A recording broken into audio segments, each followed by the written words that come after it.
We had talked previously about BSSIDs and SSIDs and ESSIDs, and we're going to talk about enterprise networks. Now, with an enterprise network, you really want one SSID or ESSID across your entire enterprise, regardless of how many antenna devices you may have scattered around.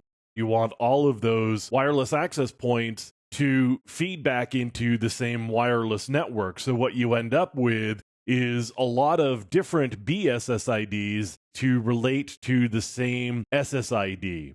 And the way that you do that is you get something called a wireless local area network controller. And it will be the interface to all of the access points that are out there, all of the devices with their own BSSIDs.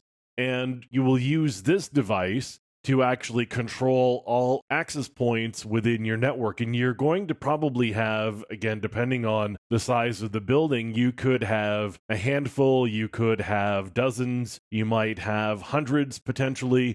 And depending on the size of your network, of course, you may end up with a different size wireless controller. You'll see, just using Cisco as an example, because they're a pretty common one to use in this particular space. You can see they have a number of wireless LAN controllers, and they will support different size networks. They will have slightly different capabilities in terms of the capacity that they have. But basically, what you're doing is you are getting into this one device, and from there, you will be able to actually control all of the wireless access points that are on your network. So, for example, you'll see here in this particular one, there's support for up to 500 access points and 7,000 clients. This supports 802.11ac and 802.11n.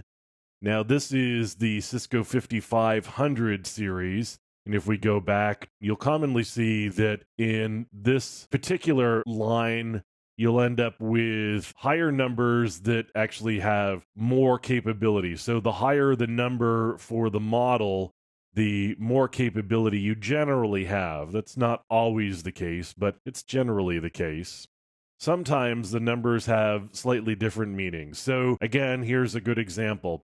The other one, we could support hundreds of access points. This one, and again, the 8500 series is a larger model number. We can support 6,000 access points and 64,000 clients. It's one rack unit form factor. It also supports multiple VLANs, so you can have a lot of virtual local area networks. So again, with an enterprise network, you're probably going to be doing something along this line. You're going to get a wireless controller, whether it's from Cisco or whether it's from one of the number of other providers that are out there that do this sort of thing.